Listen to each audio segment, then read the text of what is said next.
ओम श्री परमात्मने नमः। आज हम चतुर्थ अध्याय के पार्ट बी का वाचन करेंगे। इस अध्याय में को 4 बिंदुओं में बांटा गया था।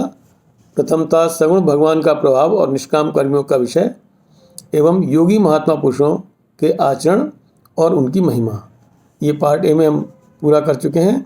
आज पार्ट बी में पहला है फल सहित पृथक पृथक यज्ञों का कथन और दूसरा है ज्ञान की महिमा। तो सर्वप्रथम फल सहित पृथक पृथक यज्ञों का कथन।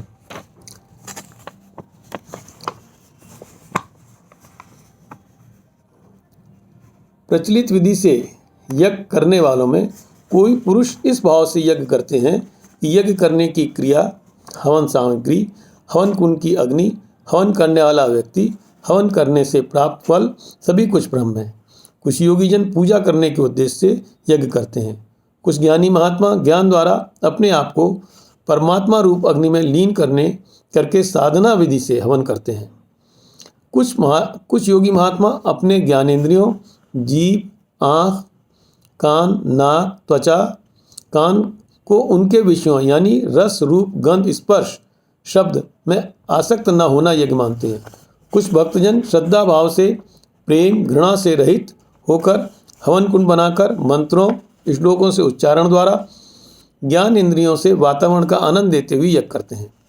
कुछ योगी संत अपनी 10 इंद्रियों, 5 कर्मेंद्रियां, 5 ज्ञानेंद्रियों का प्रयोग करके अपने प्राणों की चाल का अपने अंदर अनुभव करके परमात्मा रूपी अग्नि में विलय करने के द्वारा यज्ञ करते हैं, अर्थात अपने आत्म तत्व को परमात्मा से जोड़ने का प्रयास करते हैं। कुछ समाज सेवक अपनी क्षमता अनुसार धन और सामग्री को मनुष्य के हित में लगाते हैं। कुछ मनुष्य अपने धर्म का पालन हेतु अपने धर्मानुसार अपने कर्म क्षेत्र में सेवा कार्य करते हैं। कुछ संयमी पुरुष अष्टांग योग, यम, नियम, आसन, प्राणायाम, प्रत्याहार, धारणा, ध्यान, समाधि के अनुसार चलते हैं।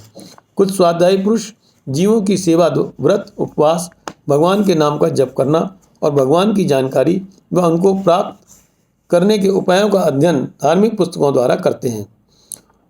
इसको यज्ञ मानते हैं। कुछ योगी महान भाव अपने शरीर में अपनी श्वासों की गति और अपने प्राण तत्व का ध्यान पूर्वक अनुभव करके यज्ञ करते हैं। इन्हीं में से कोई प्राण तत्व का ध्यान पूर्वक अनुभव करके यज्ञ करते हैं।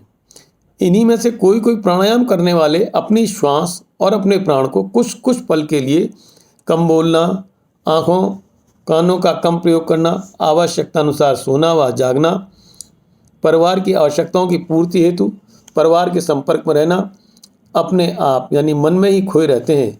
यही उनके लिए यज्ञ हवन होता है। इस प्रकार से मनुष्य अपने अपने अनुसार अपनी जीवन शैली अच्छी समझकर अपना जीवन व्यतीत करते हैं और समझते हैं कि वह अपने जीवन में पाप से मुक्त होने के कर्म कर रहा है।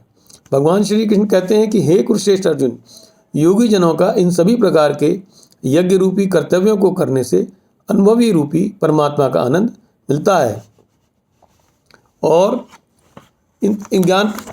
ज्ञान इन प्रकारों की कार्यशैली में न रहते हुए मनुष्य को मनुष्य लोक में सुख प्राप्त नहीं होता है, अर्थात अपने अंदर शांति नहीं पाता है। फिर उसे परलोक में शांति मिलने की कोई आशा नहीं रहती है। वेदों में शरीर, मन और इंद्रियों द्वारा किए गए बहुत प्रकार के यज्ञों का वर्णन किया गया है। मुझे तत्व से जानने के बाद योग अभ्यास द्वारा मेरा अनुभव प्राप्त होने पर ही मनुष्य निष्काम कर्मियों के अनुरूप कर्म करने योग्य हो पाता है और उसे संसार बंधन से मुक्ति मिलती है। अब अंतिम बिंदु है ज्ञान की महिमा। हे अर्जुन, सांसारिक वस्तुओं से यज्ञ करने की अपेक्षा अपने अंदर आत्म तत्व से जुड़कर ज्ञान रूप यज्ञ करना सब प्रकार से श्रेष्ठ है। पुरुषों द्वारा किए गए सभी सत्कर्म अविनाशी तत्व से ही उत्पन्न हुए हैं। तत्व को जानने वाले निष्काम कर्मयोगी पुरुष ज्ञान समझाने में निपुण होते हैं, अतः उनको दंडवत प्रणाम व सेवा करके निष्कपट भाव से उनसे तत्व ज्ञान संबंधी प्रश्न पूछकर अपनी शंका दूर करके ज्ञान प्राप्त करने के लिए प्रार्थना करते हैं। वह तुम्हारे भाव समझकर तुमको तत्व ज्ञान का उपदेश देंगे, जिसको जानकर फिर तुम इस प्रकार मोहजाल में नहीं उलझोगे। हे अर्जुन, इस ज्ञान के द्वारा तुम संसार के सभी प्राणियों को अपने जैसा आत्म तत्व रूप में देखोगे।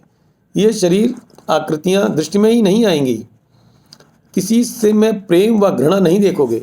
बुद्धि के विचार बदलेंगे, सब एक समान लगने लगेंगे। तुम सब मुझे समझ पाओगे कि मैं कौन हूँ और क्या हूँ। तुम देखोगे कि तुम समस्त भूत, वर्तमान व भविष्य मुझ में ही समाहित हैं। यदि तुमने सभी पापियों से भी अधिक पाप कर्म किए हैं तो भी इस ज्ञान रूपी नाव पर जीवन की यात्रा करोगे तो तर जाओगे।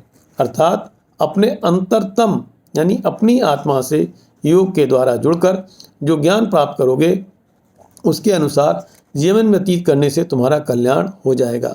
हे अर्जुन, जिस प्रकार जलती हुई अग्नि ईंधन को भस्म में कर देती है, उसी प्रकार आत्म तत्व से जुड़ने पर मनुष्य का अज्ञानी रूप ईंधन ज्ञान रूपी अग्नि में नष्ट हो जाता है। इसलिए इस पवित्र ज्ञान के अतिरिक्त मनुष्य के लिए उपयोगी कुछ भी नहीं है। कितने कालों से मनुष्य योग के द्वारा अपने अंदर अपनी आत्मा से जुड़कर इस ज्ञान को बढ़ाकर अपने आप को शुद्ध रखता है। हे अर्जुन, श्रद्धा भाव से अपनी इंद्रियों को जीतने अर्थात वश में करने के प्रयास में लगा सज्जन पुरुष इस ज्ञान को प्राप्त करता है। इस ज्ञान को पाकर मनुष्य परमात्मा रूपी परम शांति पाने लगता है। हे अर्जुन, संसार में भगवान के विषय को जानने वाला, उनमें श्रद्धा न रखने वाला और भगवान के प्रति संशय करने वाला पुरुष अपना चरित्र निर्माण नहीं कर पाता है, अपने आप को भ्रष्ट कर लेता है, अपने द्वारा किसी का भला नहीं कर पाता है। संशय एक पुरुष के लिए तो पूरा जीवन ही अंधकार स्वरूप हो जाता है। हे धनंजय, जिस पुरुष ने योग द्वारा अपनी आत्मा से बुद्धिमत्ता प्राप्त की है और अपने आंतरिक दर्पण में परमात्मा के दर्शन द्वारा संशय समाप्त किया है, अपने सभी कर्म परमात्मा को समर्पित कर दिए हैं, इस प्रकार के परमात्मा प्राप्त पुरुष को कोई भी कर्म प्रभावित नहीं करते हैं कि ये मैंने किया है। इसलिए हे भरतवंशी अर्जुन, तुम तत्व ज्ञान को समझकर योग द्वारा अपने आत्म तत्व से जुड़कर वास्तविक बुद्धिमान बनकर अपने हृदय में व्याप्त मोह संशय को ज्ञान रूप तलवार द्वारा छेदन करके युद्ध के लिए खड़े हो। ओम तत्सदिति श्रीमद्भगवद्गीता सूपनिषत्सु ब्रह्म विद्यायां योग शास्त्रे श्री कृष्ण ज्ञान कर्म संन्यास योगो नाम चतुर्थो अध्याय। हरि ओम तत्सत, हरि ओम तत्सत, हरि ओम तत्सत। ओम श्री परमात्मने नमः। धन्यवाद।